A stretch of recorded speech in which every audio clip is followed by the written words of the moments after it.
Amém. Paz seja convosco. É motivo de alegria mais um dia podermos estarmos aqui para gravar esta videoaula, um assunto muito relevante, muito importante para a nossa vida espiritual, para que nós venhamos crescer no conhecimento e na graça do Senhor Jesus Cristo e através da sua palavra. Antes de nós começarmos, eu quero fazer aqui uma breve oração para que o Senhor venha nos abençoar e abençoar também a sua vida, que é o ouvinte e aquele que estiver assistindo este vídeo. Louvado seja Deus. Eterno Deus e Pai, em nome de Jesus Cristo, te dou graças, ó meu Deus, por esse momento glorioso em que estamos aqui, ó Deus, para gravar esta videoaula. Que o Senhor venha abrir a nossa mente, os nossos corações para o entendimento, Senhor, que a Tua Palavra venha produzir frutos em nossas vidas, Pai. Principalmente, ó Deus, na vida daqueles que estiverem assistindo este vídeo, que sejam alcançados pelo poder da Tua graça e da Tua misericórdia, Senhor. Em nome de Jesus, nós te agradecemos. Muito bem. Hoje nós estamos fazendo a lição número 12 do nosso IBQ. Louvado seja Deus. E nós temos um assunto muito importante para nós falarmos neste dia. E o título é As Marcas da Igreja Verdadeira. As Marcas da Igreja Verdadeira. O objetivo principal é o conhecimento mínimo e necessário para identificar com segurança o que faz a igreja verdadeira ser diferente. Louvado seja Deus. Nós vamos ler agora o versículo base para este estudo, que se encontra no livro de Efésios, capítulo 2, versículo de número 20, que diz assim: edificados sobre o fundamento dos apóstolos e dos profetas, de que Jesus Cristo, a principal pedra da esquina. Jesus Cristo é a principal pedra da esquina. Louvado seja Deus. Então, os fundamentos da igreja precisam estar, louvado seja Deus, em Cristo Jesus, ou seja, através da sua palavra. Glória a Deus. Vamos falar um pouco o que significa pedra para o povo hebreu e como isso lá na antiguidade era usado, né? E isso somente para um conhecimento breve, para que nós venhamos abrir um pouquinho mais o conhecimento, o entendimento.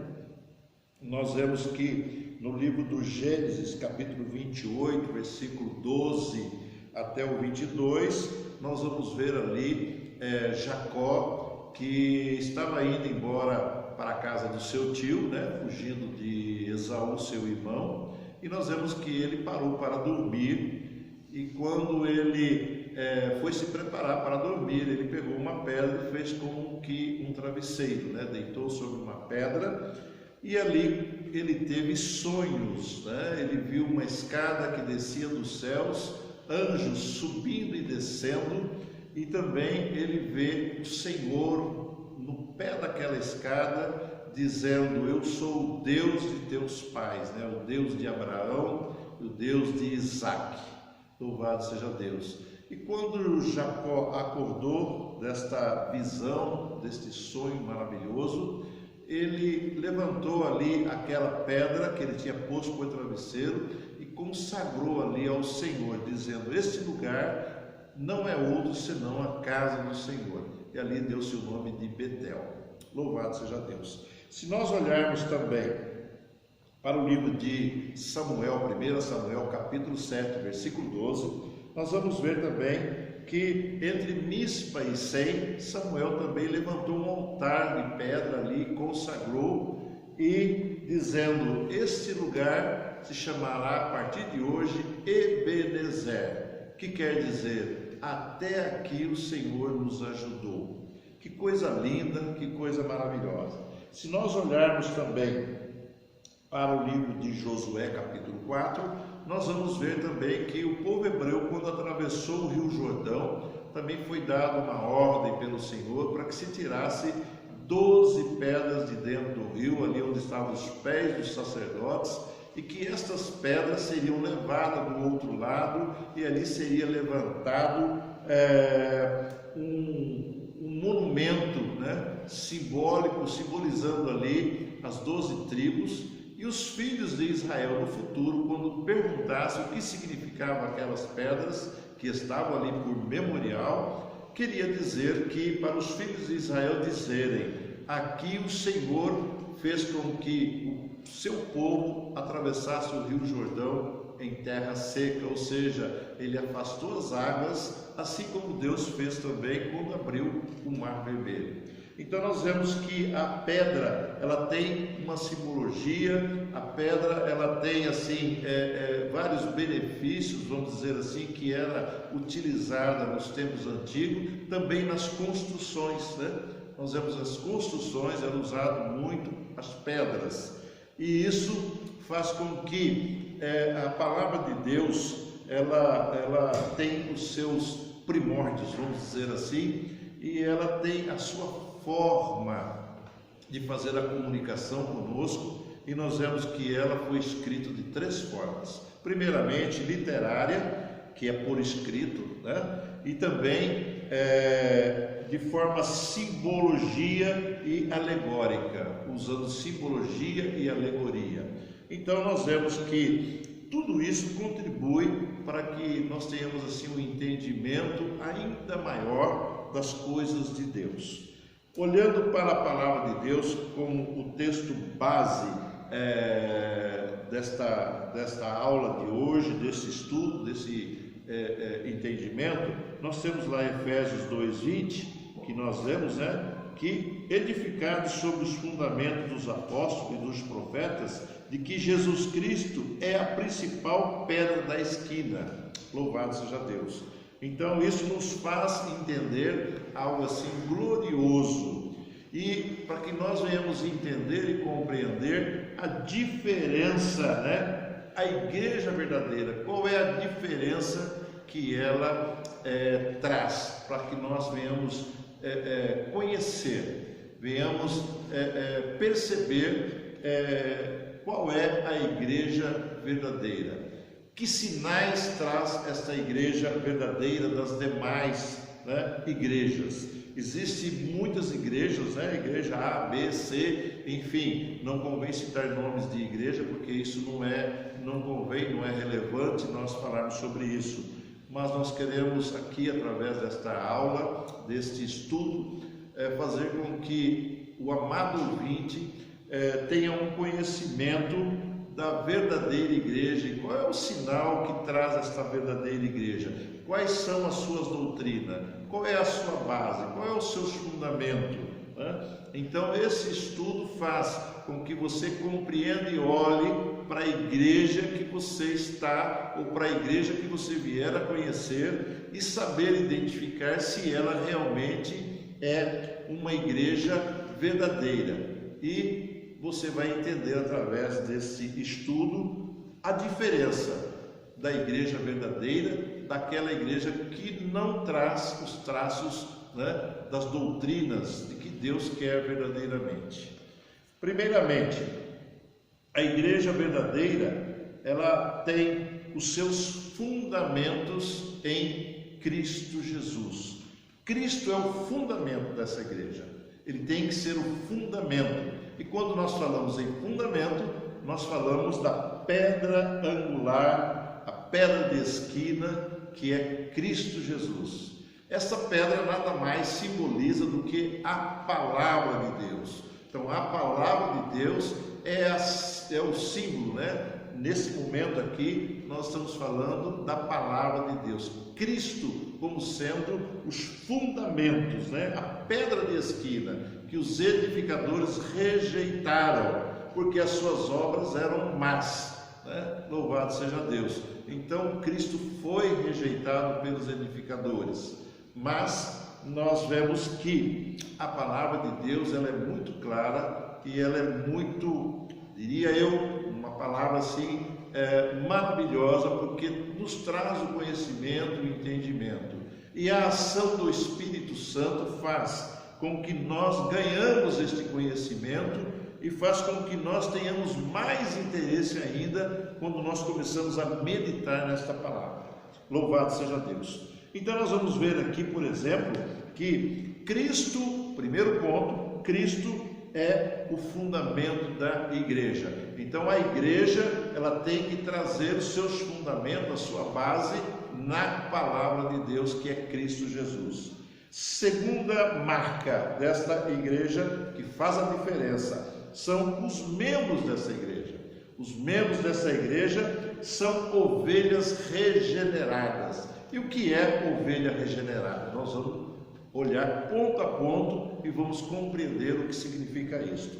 Terceira marca é a fé, a esperança e o amor. São suas principais marcas da igreja verdadeira. Bom, até aqui nós falamos um pouco da igreja como denominacional, certo? Louvado seja Deus. Agora nós vamos falar um pouco de nós como igreja. Glória a Deus por isso.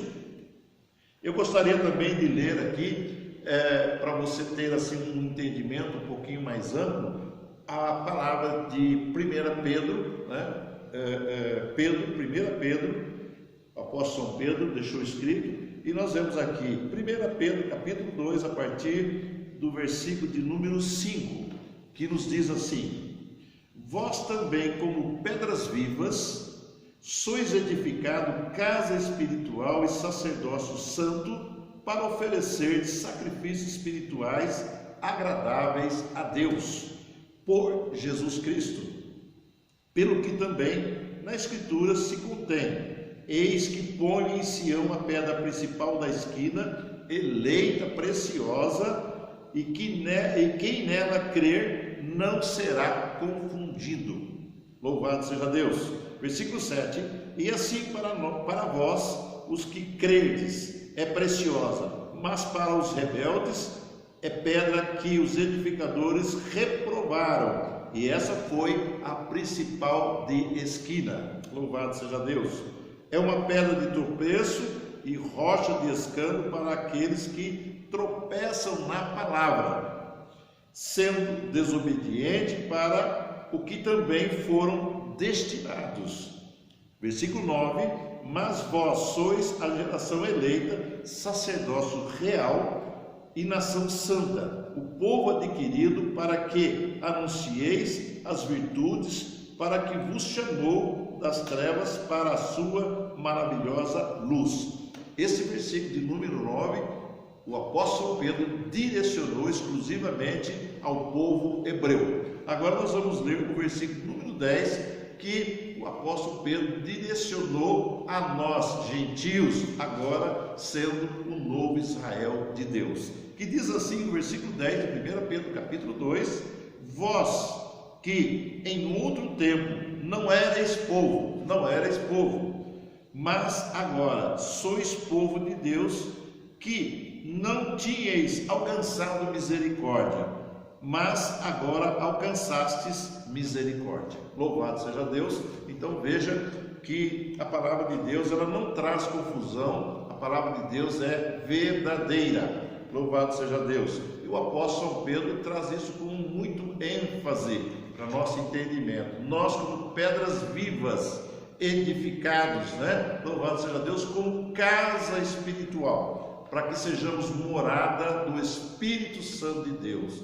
E é isso que nos traz, assim, algo de sobrenatural, fazendo a diferença daqueles que não servem ao Senhor, daqueles que não conseguem ter um entendimento real daquilo que é ser igreja. Louvado seja Deus. Bom, nós vamos aqui agora olhar, né, e ponderar aqui as três marcas, né, diferentes da igreja, ponto a ponto. Então nós vemos que nós falamos em Efésios, falamos da pedra de esquina, que é Cristo Jesus, e agora nós vamos ver aqui uma meditação à luz da palavra, que está em Mateus capítulo 7, versículo 24 ao 27, aonde Cristo nos faz uma alegoria, uma referência àquele que verdadeiramente ouve a sua palavra. E ele diz assim: aqueles que ouvem a minha palavra e as praticam, eu vos assemelho àquele que construiu a sua casa sobre a rocha.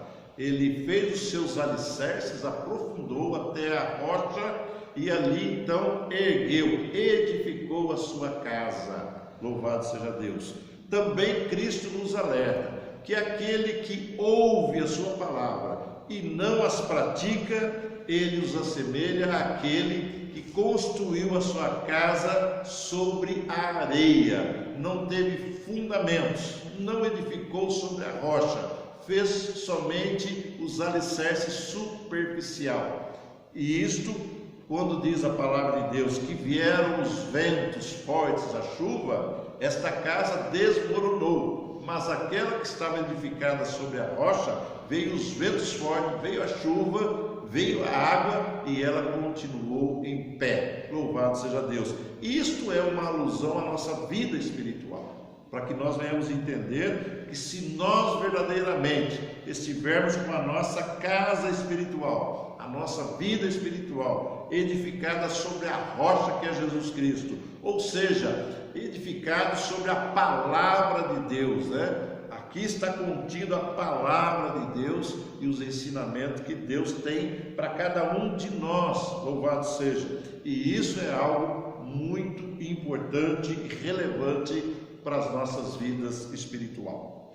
Então nós vemos aqui agora, vamos fazer aqui um pequeno entendimento para nós compreendermos um pouquinho mais dessas três marcas, né, que eu disse aqui. Cristo como fundamento, os membros dessa igreja foram ovelhas regeneradas, ou seja, passaram por um processo do novo nascimento, e também a fé, a esperança e o amor são evidências e principais virtudes da igreja que somos nós, né? Como Cristo nos falou aqui através do Evangelho de João, no capítulo 3, nós vemos que Nicodemos foi fazer uma visita a Jesus à noite. Ele queria entender os mistérios, ele queria conhecer a Jesus, e ele diz: mestre, estes sinais que tu fazes, ninguém pode fazer se não vier de Deus, né? E Jesus então responde para Nicodemos: Nicodemos, necessário vos é nascer de novo para você poder ver o reino de Deus. Louvado seja. E Jesus ainda diz um pouquinho mais para Nicodemos, porque ele não compreendeu esse nascimento. Porque ele diz: eu sendo velho, por um acaso, poderia tornar ao ventre de minha mãe nascer de novo? Aí Jesus deu um esclarecimento um pouquinho mais abrangente. Jesus disse: em verdade vos digo, que aquele que não nascer da água e do Espírito não pode entrar no reino de Deus. Que coisa maravilhosa! Nascer da água e do Espírito, passar pelo processo de regeneração, passar pelo processo do batismo nas águas, passar pelo processo de lavagem através da palavra de Deus. Tudo isso faz um contexto para que nós compreendamos o que significa ser lavado e regenerado pelo processo da palavra de Deus, né? Um novo nascimento. O velho homem ficou para trás, agora somos nova criatura em Deus, porque passamos por este processo. Eu glorifico a Deus, porque um dia o meu coração se abriu, e ele então, ao abrir-se, eu pude declarar publicamente que aceitava Cristo como Senhor e Salvador da minha alma. E a partir desse momento, então, o Senhor passou a cuidar da minha vida, né? O Espírito Santo de Deus entrou dentro do meu ser e passou a fazer parte da minha vida, passou a me conduzir, passou a me direcionar, porque é isso que a palavra de Deus nos ensina, que a partir do conhecimento que nós temos da palavra, a partir do momento que nós abrimos o coração e que nós cremos que verdadeiramente Deus é o Senhor da nossa vida, que o poder do Espírito Santo atua em nossa vida, que Cristo é o nosso Senhor e Salvador, então a nossa vida começa a ter uma nova dinâmica, uma nova direção, nós começamos a olhar para o mundo, olhar com olhares diferentes. O mundo passa a ser para nós assim como que algo em aberto. Nós passamos a ver aquilo que é bom, aquilo que não é bom, aquilo que convém, aquilo que não convém. Então isto é que faz do cristão, né, do verdadeiro servo do Senhor. Então isso faz com que a sua vida venha mudar. Eu não sei qual é a sua situação em que você está vivenciando nesse momento, você que está me assistindo, quem sabe você precisaria passar por esse processo. É muito simples, é aceitar Jesus como Senhor e Salvador, abrir o seu coração e começar a frequentar a verdadeira igreja, aquela que tem os seus fundamentos em Cristo Jesus, que os membros são regenerados pelo poder da palavra e que a sua evidência maior é a fé, a esperança e o amor. E isso faz parte, né, dos frutos do Espírito Santo, em que a palavra de Deus nos ensina que a fé, a esperança e o amor são as principais, mas a principal dela é o amor, né? O amor é a maior de todas elas. Isso nós vemos através da palavra, a luz da palavra, que nós vamos estar lendo aqui em João, melhor dizendo, livro de Gálatas, capítulo 5 e 6, depois nós vamos ver João 13:35. Gálatas fala assim, 5 e 6, capítulo 5, versículo 5 e versículo 6. Porque nós, pelo Espírito da fé, aguardamos a esperança, a justiça, porque Jesus Cristo, nem a circuncisão, nem a incircuncisão tem valor algum, mas sim a fé, que opera o amor. Nisso todos conhecemos que sois meus discípulos, se vos amardes uns aos outros. Louvado seja Deus. E isso nós temos um grande entendimento da palavra de Deus. Mas olhando para 1 Coríntios capítulo 13, em que nós vamos ver aqui a palavra de Deus, primeiramente vamos ver 1 Coríntios 13:8, que diz assim: o amor nunca falha, mas havendo profecia serão aniquiladas, havendo línguas cessarão, e havendo ciência desaparecerá. 1 Coríntios 13:13. Agora, pois, permanecem a fé, a esperança e o amor. E esses três são, mas a maior desses é o amor, né? Se nós olharmos o seu valor, né? O valor da fé primeiramente, vamos falar do valor da fé. A fé tem um valor assim grandioso para a nossa vida espiritual.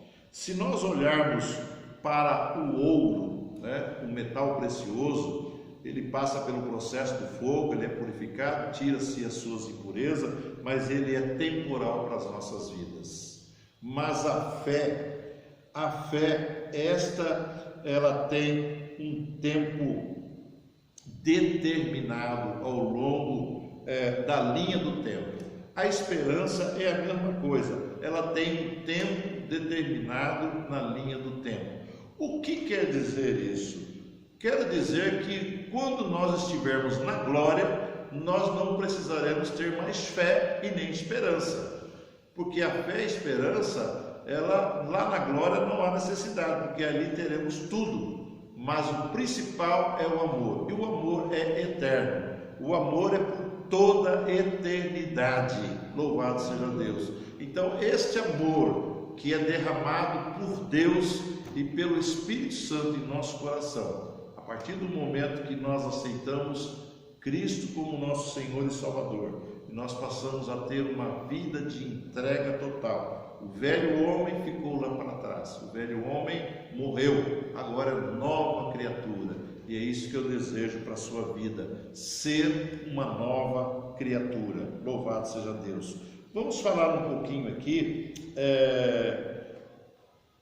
sobre os valores e o que significa verdadeiramente, o que significa a esperança. O que é a esperança? Para que você entenda melhor, a esperança algo que nos faz com que tenhamos uma expectativa continuamente de que Deus continuará a cuidar do seu povo, a cuidar de nós.